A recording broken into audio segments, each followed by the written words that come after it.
नमस्ते, मैं professor doctor Sushil Kumar Sharma, Jyoti Vidyapeeth women's university Jaipur, faculty of Ayurveda science, रसशास्त्र एवं भेषज कल्पना विषय, BMS सेकेंड ईयर। इसमें मैं आपको पिछले अध्यायों में विष उपविष के बारे में बताया। अब मैं इस अध्याय में आपको उपविषों के बारे में बताने जा रहा हूँ। कुछ उपविष हैं, उनका प्रयोग किस प्रकार से किया जाता है उसके बारे में आपको बता रहा हूँ। कृपया ध्यान से सुने। नमस्कार। सबसे पहले मैं लांगली के बारे में बताने जा रहा हूँ। लांगली उपविष वर्ग में आता है।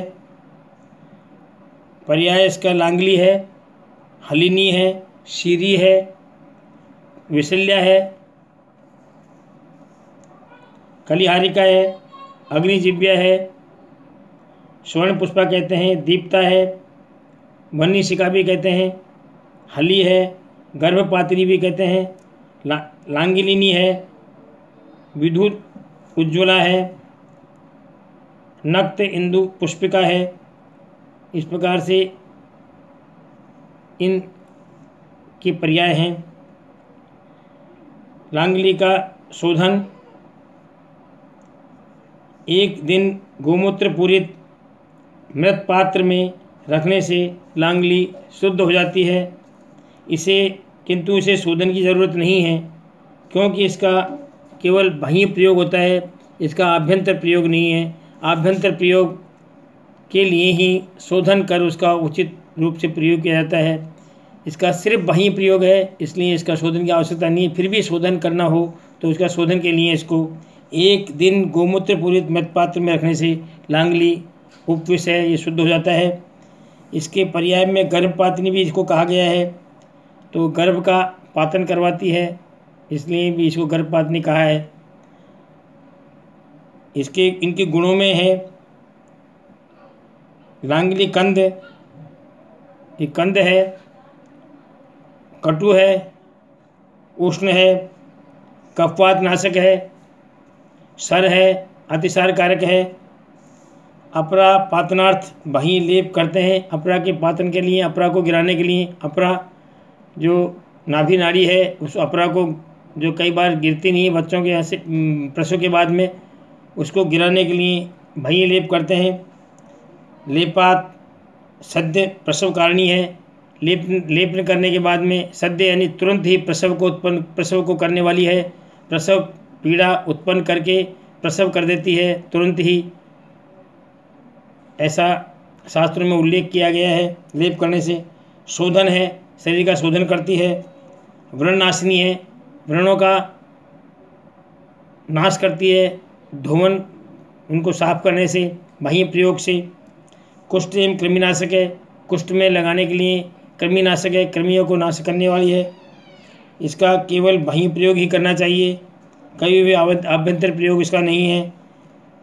ठीक है, इस प्रकार से शास्त्रों में इसका बाह्य प्रयोग ही उल्लेख है, आभ्यंतर प्रयोग उल्लेख नहीं है, इसीलिए इसका शोधन भी नहीं करना उचित बताया है। अब इसके पश्चात में दूसरे उपविष के बारे में बताने जा रहा हूँ। दूसरा उपविष है करवीर, जिसे कनीर भी कहते हैं, स्वेट सेंडेड।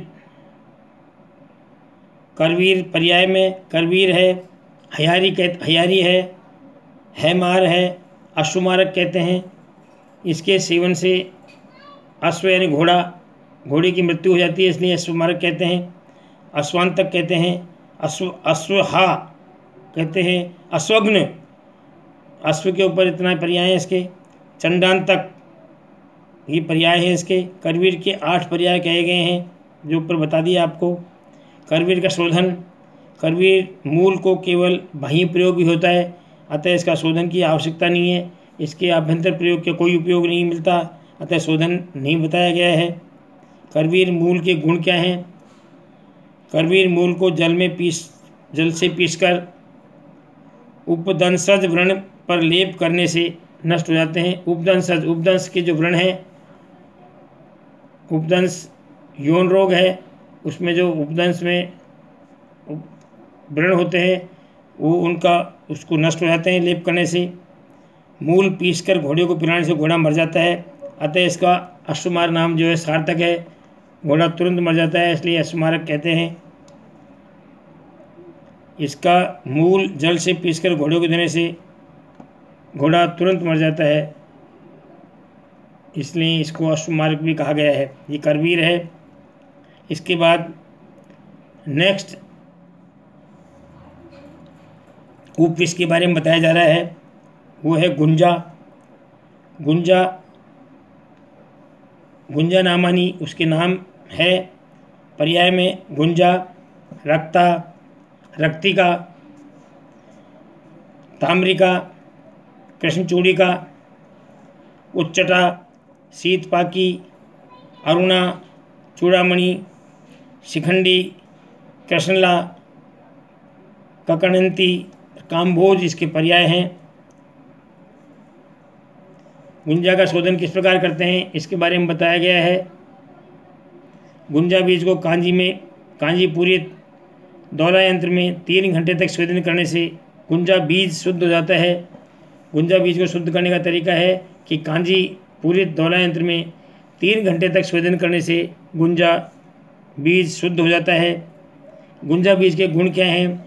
यह कामोद्दीपक है, अत्यंत काम वासनाओं को बढ़ाने वाला है, अर्थात ये अत्यंत वाजिकर औषध है।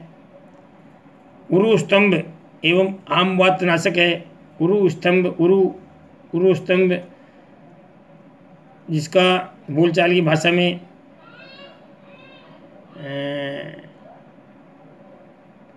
हाथी पाँव भी कहते हैं।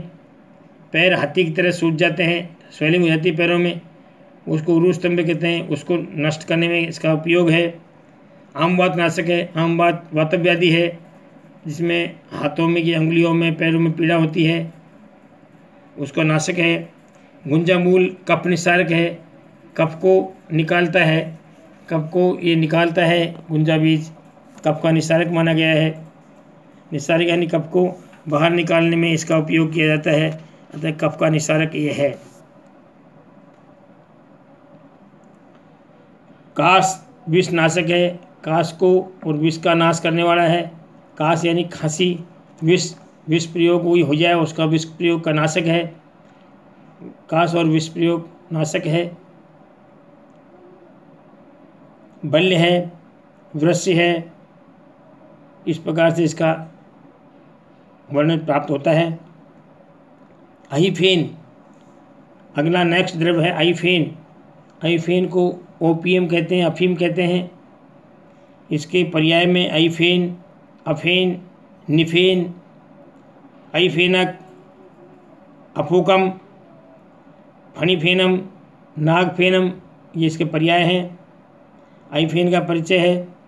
खसखस बीज के, खसखस जो है, खसखस बीज के फल के ऊपर चीरा लगाने से इससे जो दूध निकलता है वही दूध जमकर 3-4 दिन बाद कृष्ण वर्ण का हो जाता है, काले वर्ण का हो जाता है, और उसे ही अफीम या आईफेन कहते हैं। यह निर्यास है। निर्यास गोंद जैसे होता है, निर्यास बोलते हैं इसको, निर्यास है। आईफेन का शोधन करने के लिए अफीम का ग्रामीण इलाकों में, मारवाड़ में काफ़ी अत्यधिक प्रयोग होता है। शादी समारोह में, मृत्यु के समय में, या कोई भी सभा मीटिंग हो, उन सबों में इस अफीम का ग्रामीण अंचलों में और जोधपुर, बाड़मेर, जैसलमेर इन स्थानों पर इसका अत्यधिक प्रयोग होता है। अफीम का शोधन एक खरल में अफीम को रखकर आद्रक सुरस की 7 या 21 भावना देने पर अफीम शुद्ध हो जाता है। तो अफीम को एक खरल में, अफीम का जो दूध इकट्ठा करके जो कृष्ण का हो जाता है उसको एक खरल में एकत्रित कर लें, पीस लें, फिर उसको आद्रक सुरस की पुनः बार बार 7 भावना या 21 भावना देने से ये शुद्ध मान लिया जाता है। इसके बाद उस शुद्ध अफीम को सभी योगों में विधि पूर्वक उपयोग करना चाहिए। किसी प्रकार की कोई हानि नहीं है।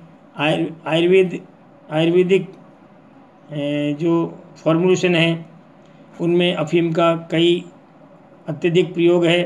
हालांकि अद्यतन आजकल अफीम का प्रयोग औषधियों में बहुत कम किया जाता है, क्योंकि इसके लिए अलग से एक वो लेना पड़ता है, आज्ञा पत्र गवर्नमेंट से लेना पड़ता है इसकी औषधि बनाने के लिए।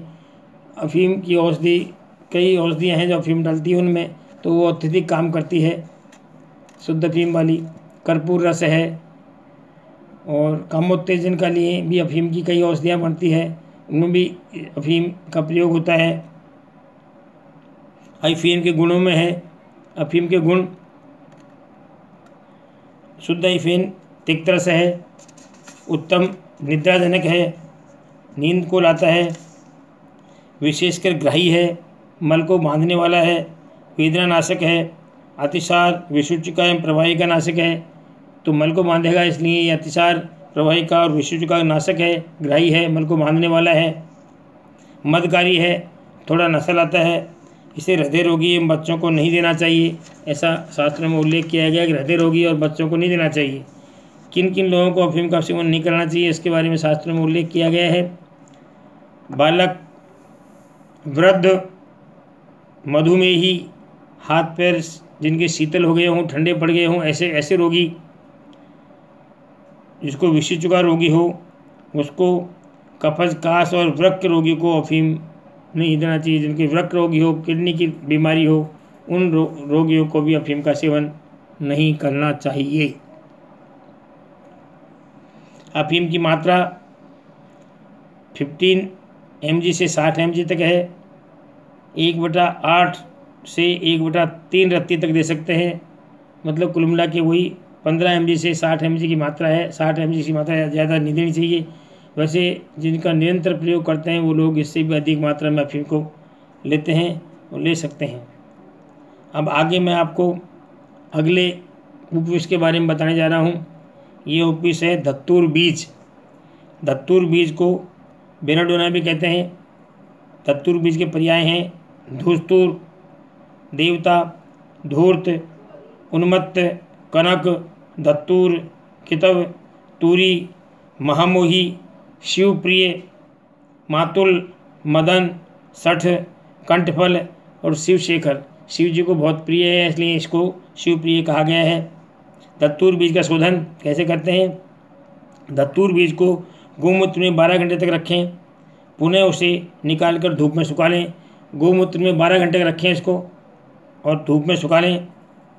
उसे हल्का कूट कर बीज का छिलका निकाल लें एवं निस्तुष बीज को धूप में सुखाकर संग्रहित करें। इनका योगों में प्रयोग करें तो ये शुद्ध हो जाता है धतूर बीज। दूसरा इसका प्रयोग शोधन करने का, गोदुग्ध पूरित दौला यंत्र में पोटलीबद्ध धतूर बीज को 3 घंटे तक स्वेदन करने के बाद उष्ण जल से प्रक्षालन कर धूप में अच्छी प्रकार सुखा लें। इस प्रकार से इसको निशंक होकर सभी योगों में प्रयोग करें तो ये शुद्ध हो जाता है। इसके शोधन का ये तरीका है, बहुत अच्छा तरीका है शोधन का। इस प्रकार से ये शुद्ध धतूर बीज हो जाता है। इसके शोधन के बाद इसके योगों में इसका प्रयोग कर सकते हैं। धतूर बीज के क्या क्या गुण हैं, इन गुणों के बारे में बताया गया है। ये शुद्ध धतूर बीज कटु है एवं उष्ण है, शोथनाशक है, शरीर में स्वेलिंग जो होती है, शोथ, सूजन, उसको ख़त्म करने वाला है, उसको नाश करने वाला है। कृमिघ्न है, शरीर में कृमियों को नष्ट करता है। कुष्ठघ्न है, कुष्ठ जो लेप्रोसी रोग है उसको नष्ट करने वाला है, कुष्ठ को खत्म करने वाला है। ब्रह्मकृत है, भ्रम करने वाला है। मोहजनक है, मोह उत्पन्न करता है, भ्रम उत्पन्न करता है, मोह उत्पन्न करता है। श्वासघ्न है, श्वास को नष्ट करने वाला है, श्वास रोग को। एवं विशेष करके ये इसको ज्वरघ्न कहा गया है।